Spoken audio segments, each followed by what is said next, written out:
Welcome to the Black Entrepreneur Experience podcast, inside the business, buzz, and brilliance of Black entrepreneurs. Here is your host, Dr. Frances Richards.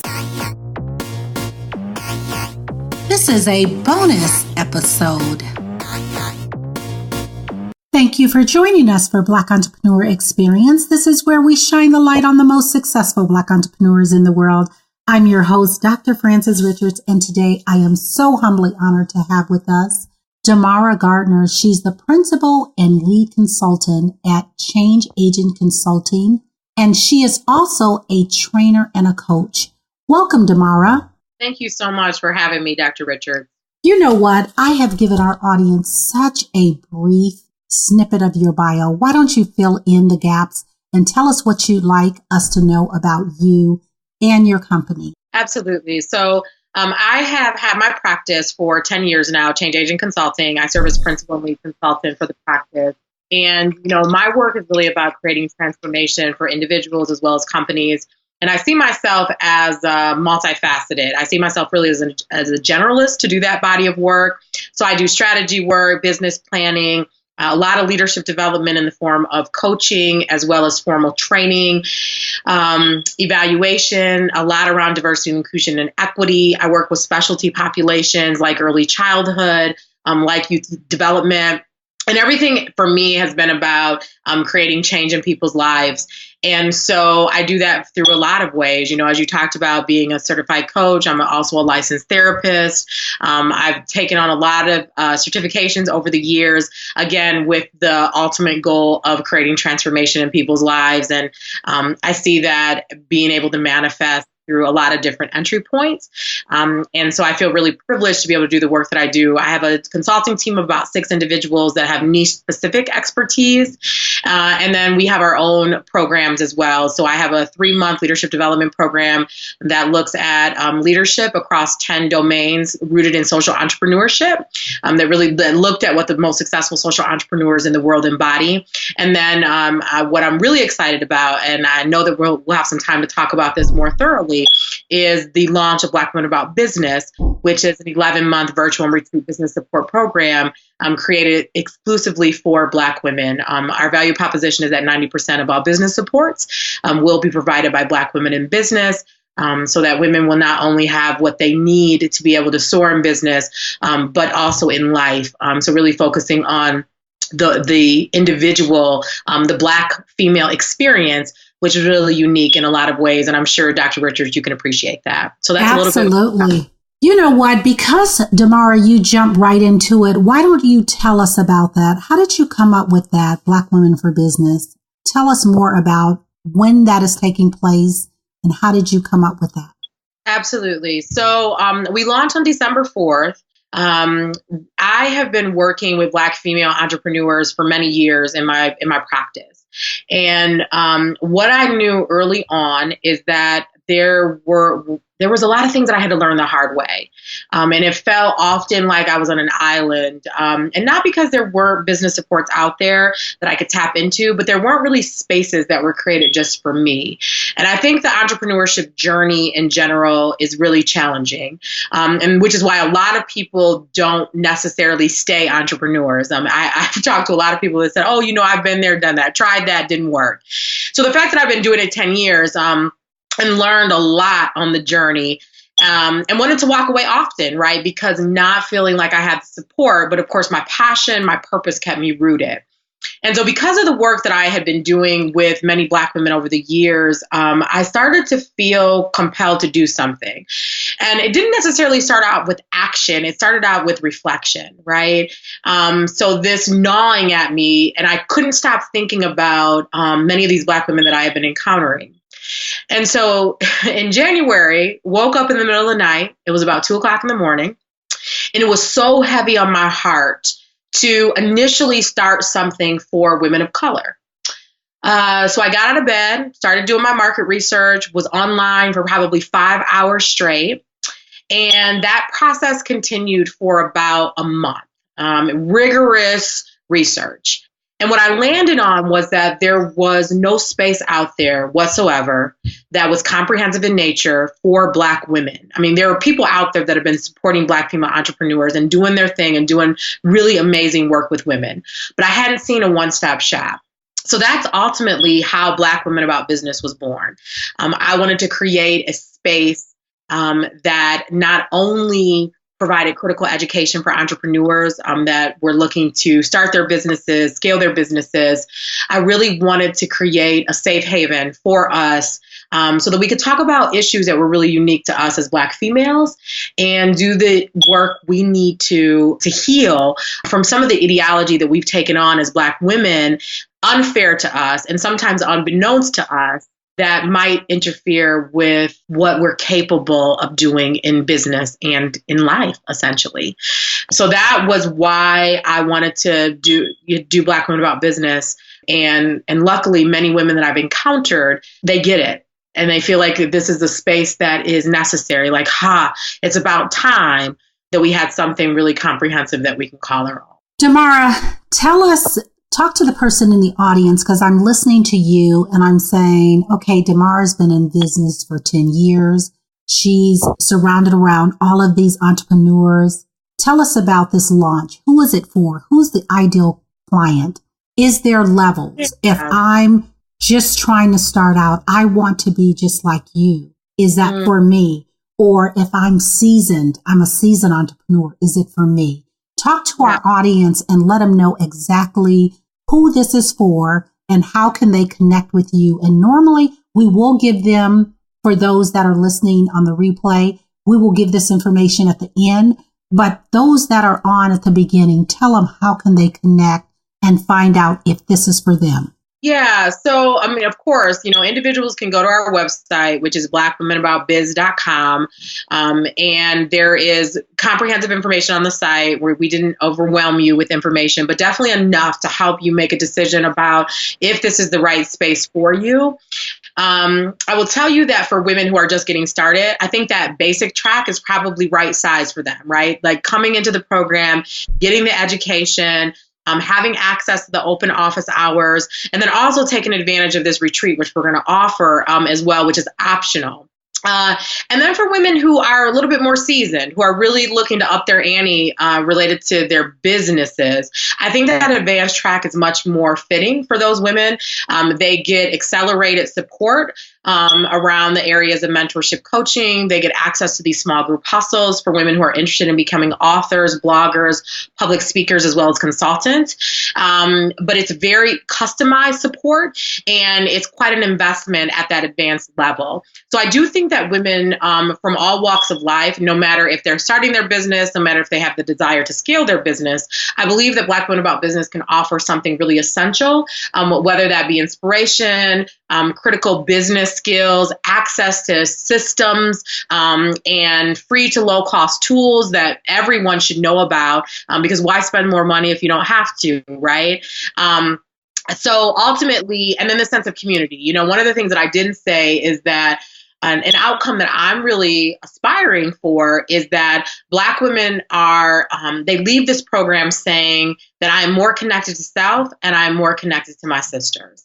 I really want at the forefront of our thinking to be what I want we to know, all of us to know at any given time, that we have done everything in our power to be our sister's keeper. Because the real leverage of our impact is about what we do for others. And our bottom line is great, right? And there's nothing wrong with making a lot of money, but not just for ourselves, right? I believe that we have a bigger purpose in life. And I believe that every opportunity that we have, every blessing that we have, it was meant to share it with the masses. And why not let that sharing be amongst ourselves so that we can strengthen each other on the journey of strengthening ourselves in this journey to become successful entrepreneurs. The launch, is it virtual? Do I need to be in Michigan, or if I'm in Chicago? Tell me about that. The access is for anyone. It's online. How do we get access to it? Yeah, absolutely. So, I am based in Michigan, but the nice thing about the program is that it's virtual. So women all over the world, all over the country, all over the world can access all the services that we provide through Black Women About Business, with the exception of our in-person retreat. So the retreat's going to happen August 9th through the 12th, 2018. It'll be at the Grand Traverse Resort and Spa, which is in Traverse City, Michigan. That is an optional component of the 11-month program, and you don't have to be a part of the Black Women About Business community to take advantage of that retreat. So no matter where you're at in the world, you can access all of our services. We record our webinars, so if you can't attend every single webinar, every time that we offer it, if you pay full tuition, you get lifetime access. And then another feature that we're providing is we have a monthly subscription option at the basic track. So for women who are reluctant to invest in the full tuition or who want to try it on, they have that monthly subscription option available to them. And then you can always add services as well. So the advanced track, we can't offer a monthly subscription for that because of the customization. But let's say that a woman is in the basic track and wants to have one coaching session, for example. She would have an opportunity to take advantage of that. You talked about virtual and tools and technology. What is a technology tool or a technology platform that you would recommend or that you personally use that is a must-have in managing your business, Demarra, each and every day? Oh my goodness, there's so many. So what I will say is that for Black Women About Business, we're using a platform called Webinar Jam. And so through our market research and looking at the webinar platforms that are out there and based on the number of people that we wanted to serve and the features, Webinar Jam was really where it was at for us because it was affordable and it fit all the needs that we had in terms of participants and things of that nature. I use things like Wave. Wave is what I use for my accounting system. And I love Wave because, one, it doesn't cost me a penny. Two, I can send professional invoices right through Wave. I can use their credit card feature. I can do payroll through Wave at a really nominal cost. The Wave has been really amazing. Another tool that I use is Asana, which is for project management. So a lot of the work that I do in business is project specific, and everyone is not working on all the projects. So the nice thing about Asana is not only is it free, is that I can set up a project, I can add members to the project, and then we can drop things into the project like documents. We can chat through the platform. So that's been a really amazing tool. Another tool that I use for my social media is called Buffer, really, really low cost. And Buffer is nice. Hootsuite is also really good. But programs like Buffer and Hootsuite is nice because you can have all your social media integrated into one. So you set up an account. Let's say that you want to do a post at 4 p.m. and you do a post at 4 p.m. And once that post goes out, it goes out to all your social media accounts. So it's free up to a certain point. I think maybe free if you have 4 social media accounts, and if there's more than that, it might be like a $7 fee per month. Another thing that I use, particularly for entrepreneurs who don't have a lot of images, we use things like, oh my goodness, I'm losing it right now. It's 2 resources. I talked about it on my Black Women About Business bootcamp. But they're free images and they're brilliant. I mean, gorgeous. So for our Instagram in particular, we started to use stock photos in order to tell a story.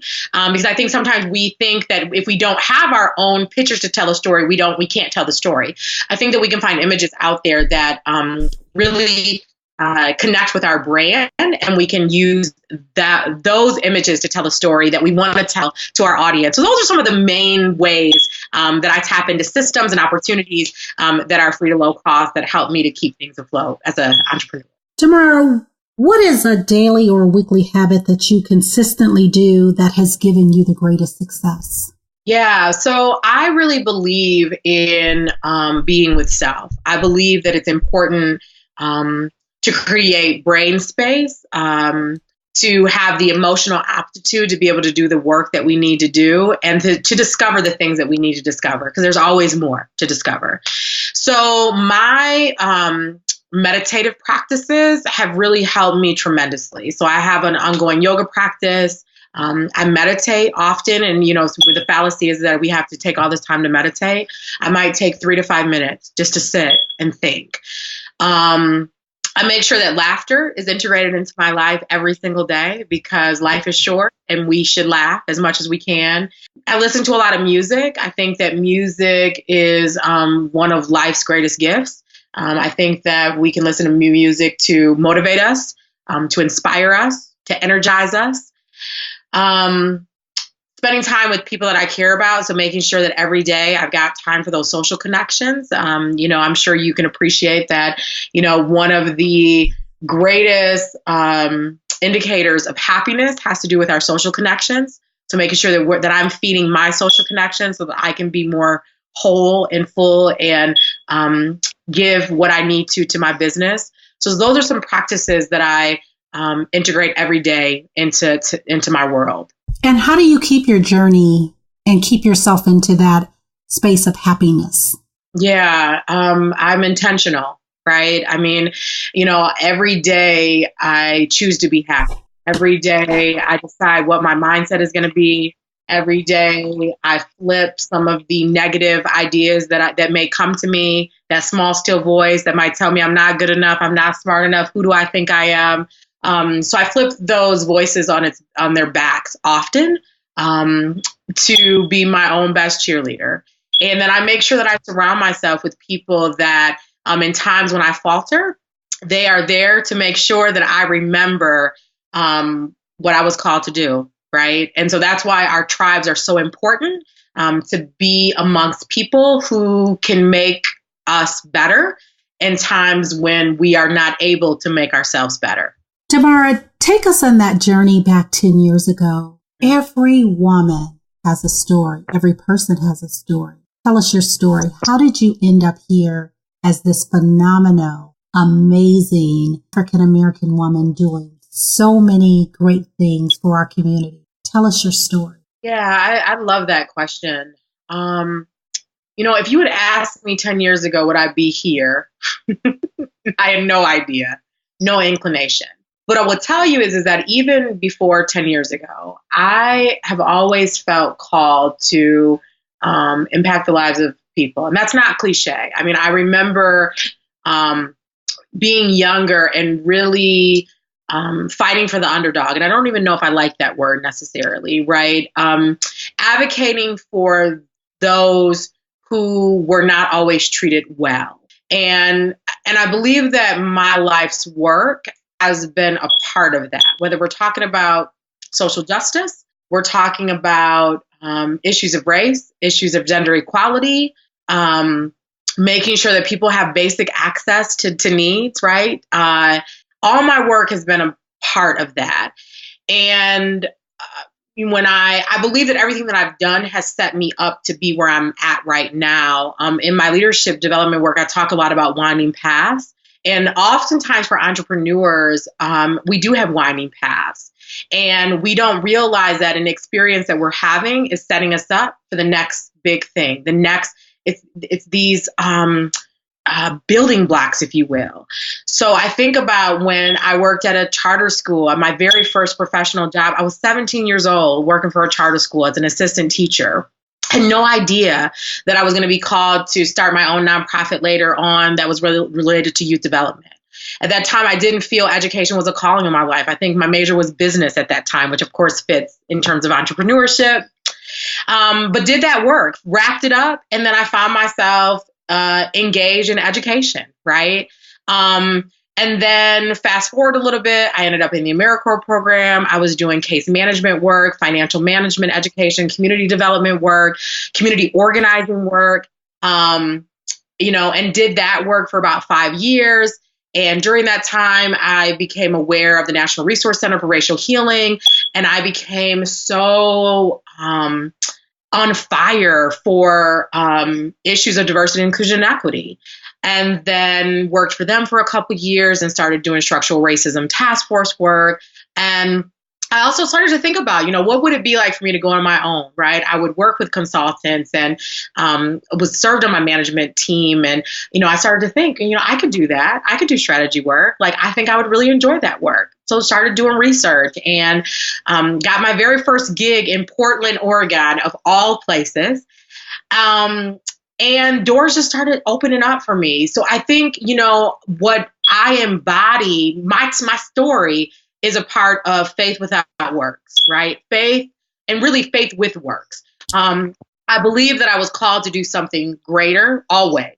And I did the work necessary to lay the foundation for me to do that.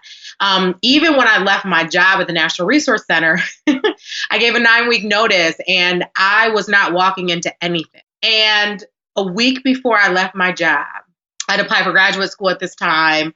And after I said I would never go back to school, by the way, but I found myself wanting to go back, really wanting to study the mind and why we do what we do as human beings, which is also a part of transformation, right? Like understanding how we operate.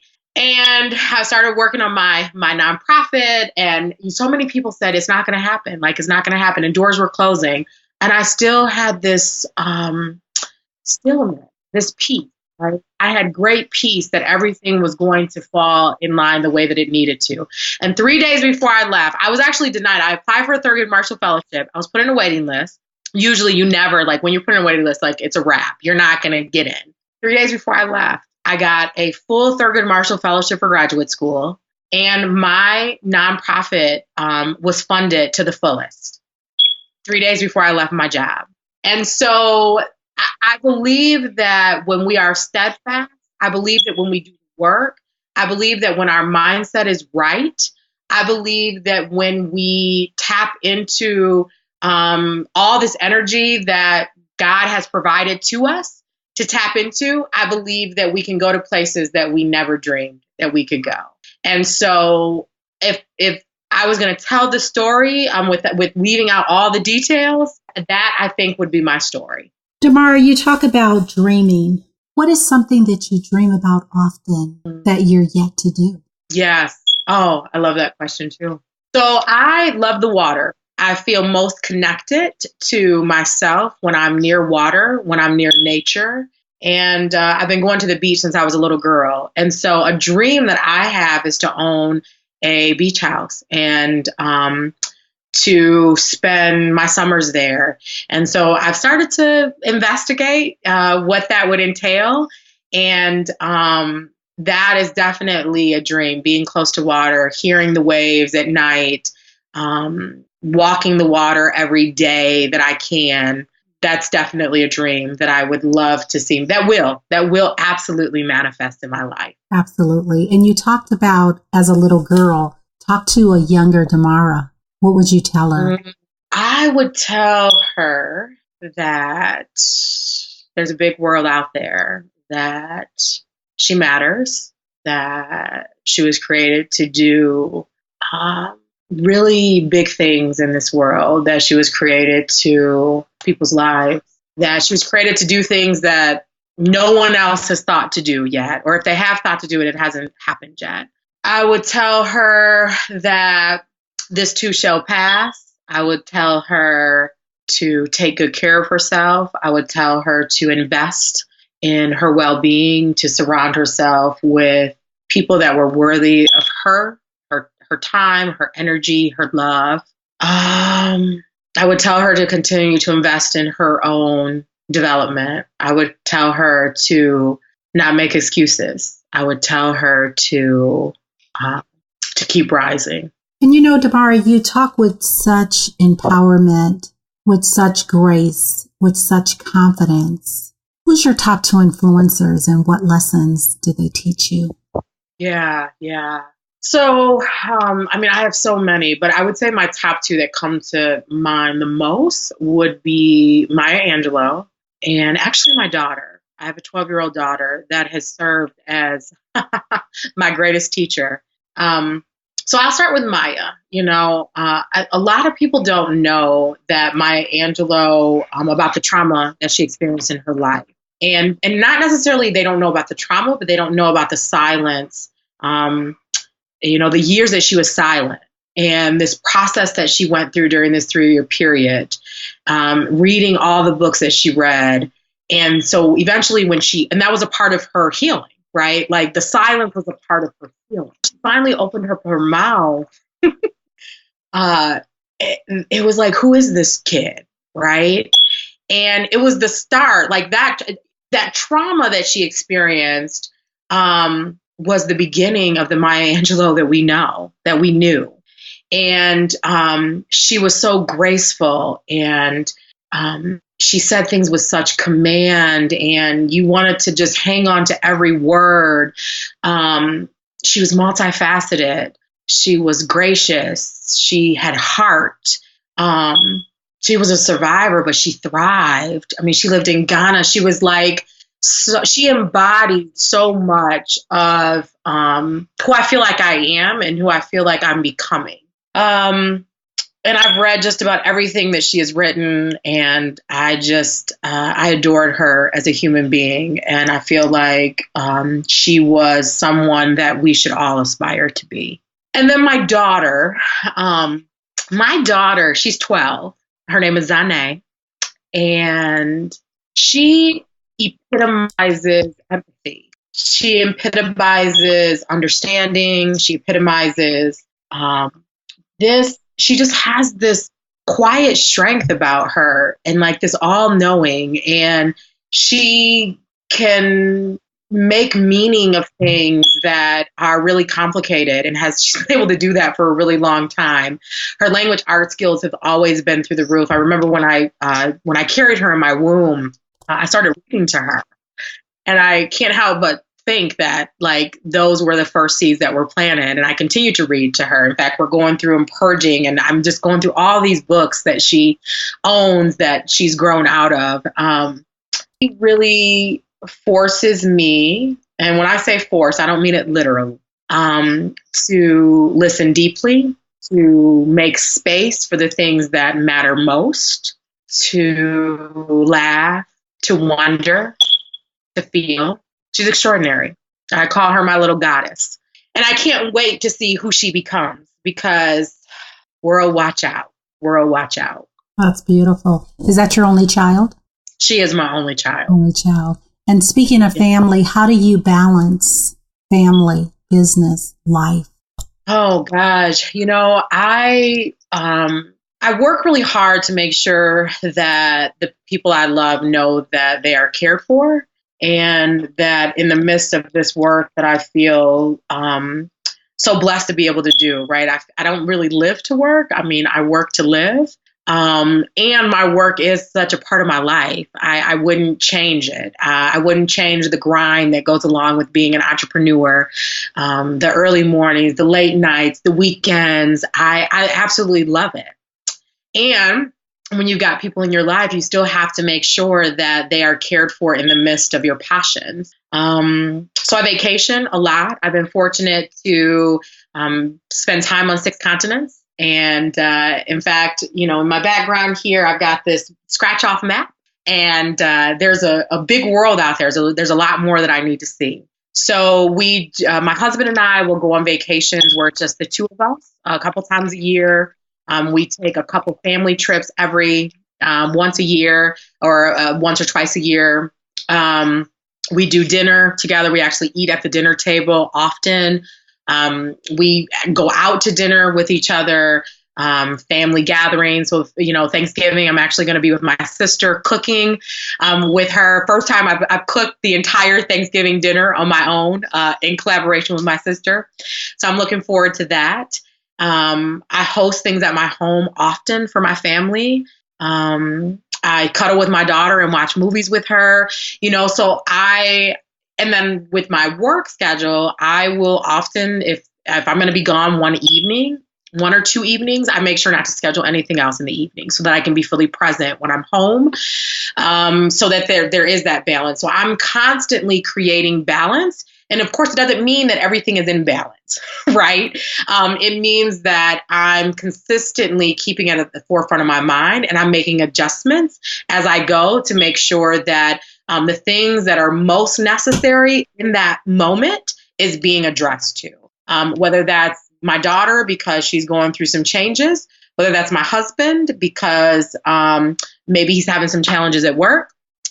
Whether it's me and my business and this launch, for example, Black Women About Business is taking a lot of my time these days to do this launch. So I invest my time where it's needed, when it's needed. And then I just make the necessary sacrifices that I need to make so that the people that I love know that they are always at the center of my world. They're always first. To a certain extent, they're always first. Demarra, what is one valuable lesson you wish you knew before starting your business? Oh, gosh. I wish I knew how important it was to have people in your life that really understand the journey. This was really new to me. I don't come from a line of entrepreneurs. And I didn't necessarily have anybody in my circle. I mean, even when I said I was going to start a consulting practice, people thought I was going through a crisis, because, I didn't have people in my life that I could look to. I really had to look to myself and to the field, right? To people that were already out there in the field working. So I would have aligned with an entity like SCORE, for example, which is available in our community, to get some support, even if it wasn't culturally relevant support, but relevant in a sense that it's entrepreneur to entrepreneur.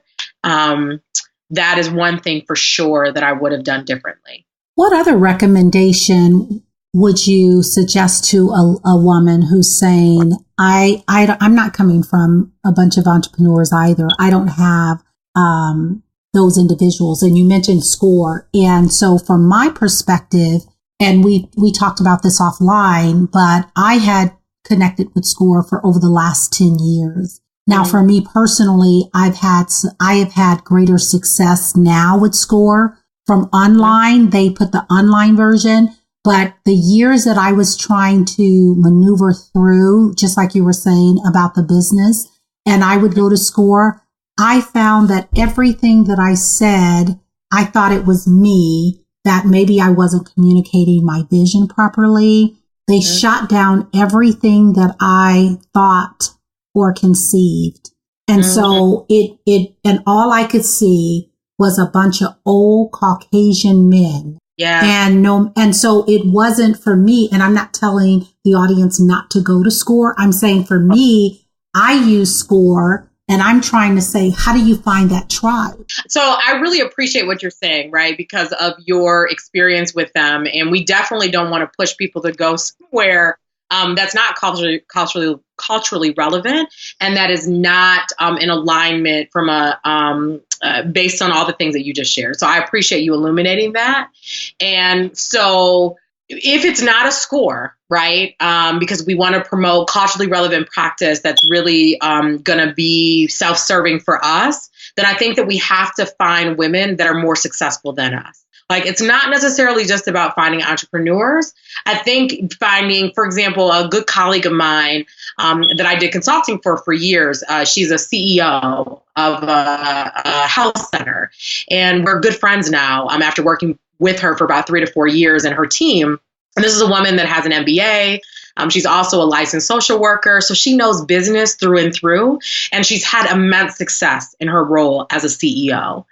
And so if we can't find people who are on the entrepreneurship journey like we are, I think that we have to find individuals who have done a lot with their careers, who understand business, who are going to serve as a cheerleader for us within our community to push us. Because even though she's not an entrepreneur, I know that she understands business enough that if I come to her with an idea, she's going to be able to give me critical feedback that's going to help me. And she has the spirit, which is about supporting me. And so I think that we have to go where the support is, even if the support is not in direct alignment with our journey. That's good. Let's switch gears. What is the worst moment in business, and what was your takeaway? Yes. So my very first year that I started, this is another thing I guess I wish I would have known, was all this time that I was going to have on my hands, right? Like months would go by and I would have no work. And I went from and most people say I have a type A personality, and I probably do. I'm not negating that by any means. And one of my strengths is, I think we call it production. It's in the Strengths Finder. It has to do with working. I love to work. I love to produce. I love to, I'm an achiever. Achiever is the language. And so I had no idea. I was not prepared to sit idly for months doing nothing. That was hard. And to be honest, that first year, it almost broke me. It almost, and when I say broke me, it almost made me find a job. Because it was just me, right? I went from working in an office with people, conversing with them, being busy because I had plenty of work to do, to barely having any work. And being paid okay to do it. But, I didn't go into entrepreneurship because I wanted to be paid well. I went into entrepreneurship because I felt like that's what I was called to do. And I knew that if I was aligned with my purpose, the money would come, right? So I would say that is the greatest lesson. So that's one of the things that I tell people that I work with. Brace yourself, because you don't know when that next job is going to come.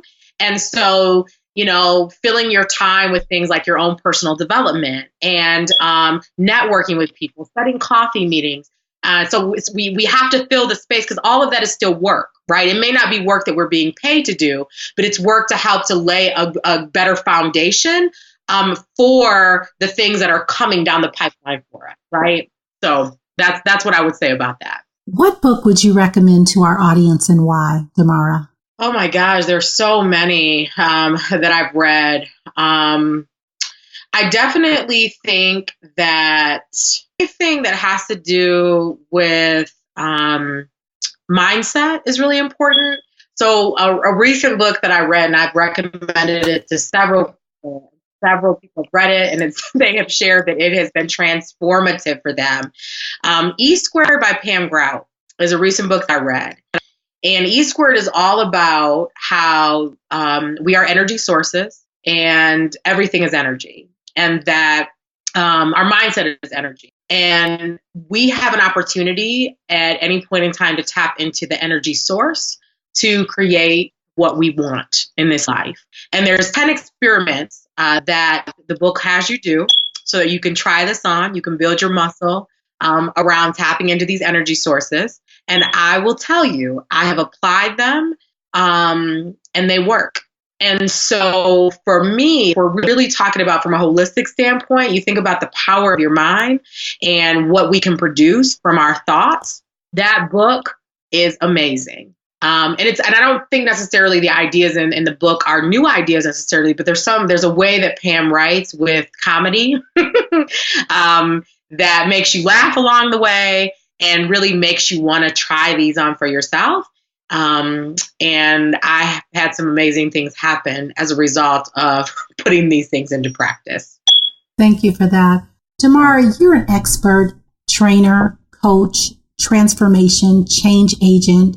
Drop a value bomb to our audience. What is something that they don't know about your expertise that they should know that's going to give them greater success if they take action now? Yeah.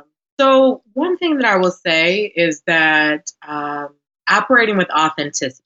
I think in business we learn that we've got to get in where we fit in. We have to fit a certain mold. So we try to integrate ourselves into a culture versus being added to the culture, right? Value added. So I will say that one of the things for me that has equated to probably most of my success has been how authentically I show up in spaces, which inspires others to also be authentic. I use a lot of humor. I share a lot of personal stories that I think are going to be impactful for people to help them along their journey. So I only self-disclose if it's really about helping people to go deeper in their own work. It's not really about me, it's about them. And then also, which I think is connected to this in some way, how we treat people, right? Maya Angelou said that people will forget what we said, they'll forget what we did, but they will always remember how we made them feel. And I think that the reason why I have repetition in my clients, the reason why my clients sing my praises, the reasons why they recommend me at the drop of a dime, the reason why I can get them to share a testimonial, it's the reason why I can get them to take me to all these conferences and invest in my development. And I've had clients do amazing things for me on this journey. And I think it's because not only do I deliver what I say I'm going to deliver, but I deliver it in a way that makes them always think about me. right? Because they know that I deeply care about them. It's not about me getting a check for the work that I'm doing. It's about them, and they know I care deeply for them. And it makes a world of difference in business. Demarra, if you conducted this interview, what is the one question that you wish I would have asked you? And I want you to ask the question and answer it. One question that, the one question that's coming to my mind has to do with, 30 years down the road, right? When this is all said and done, and I'm saying 30 because, I know we never quite retire, but let's say that 30 years I retire, right? I retire-ish. What do I want to say, right? What do I want to be able to say when I look back over my life? And what I want to say is that I lived my life courageously, that my ancestors were proud, that I made everything that I touched better, that I raised a daughter that loves herself and that is rooted in her purpose and living her life, that I created a legacy, that love manifested everywhere that I went, and that I am living on the water somewhere, right? That finally, I'm in this space where, and I accomplished all the things that I set out to accomplish, which is not just about success, right? Success is what we make it. It's what we created. And, success for me is about happiness. It's about wholeness. It's about the kind of change that I create in this world. So I want to be able to say that the world was unequivocally better as a result of me. And what's one parting piece of advice you'd like to offer our audience? Yeah. Do the work. Do the work. Do the self-work. Do the external work, right? Whatever you need to do to know about the work that you want to do, whatever internal work you need to do to heal, do the work. Do the work. And when you do the work, you just can't go wrong. You can't go wrong when you do the work. And Demarra, we come to the part of our podcast that's called the Fun Facts Lightning Round. I'm going to ask you a series of questions, and what I'd like you to do is give us very quick answers. Are you ready for the Fun Facts Lightning Round? I am ready. I can't wait. All right. The last movie you saw? It was the new Avengers. Not Avengers. That's terrible. I fell asleep. Thor. It's the new Thor movie. And you relax doing what? Watching comedies and reading and being at the beach. Your favorite singer or rapper? I would say Kendrick Lamar. Saw him in concert. He was awesome. Your favorite dance song? Oh, gosh, I have so many of them. Right now, it's a French Montana song. It actually reminds me of Africa. I've been to Africa a few times. I'm going to have to think. I'll come back to that one. But let me think of another one. Come back to me on that one. What food you eat every week, no matter what? Kale. I'm all about that kale smoothie life. And your favorite month? Probably my birthday month. I don't know. There's something about September, like we're getting into fall, and just like celebrating another year, right? I feel so much gratitude for that. So your dance song, it must be, Do You Remember September, Earth, Wind, and Fire? Oh, I love that. I'm going to have to add that to my playlist. I am going to have to add that to my playlist. So we're coming back to your favorite dance song. You can steal that one if you like. I'll take it. And I appreciate that gift. Absolutely. Demarra, thank you so much for joining us on Black Entrepreneur Experience.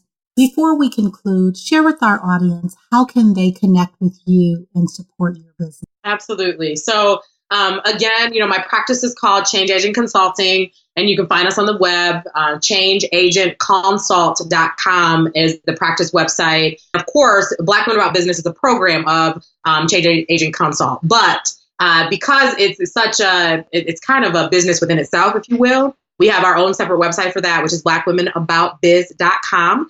So individuals can, go to both of those websites to discover more about the work that we do.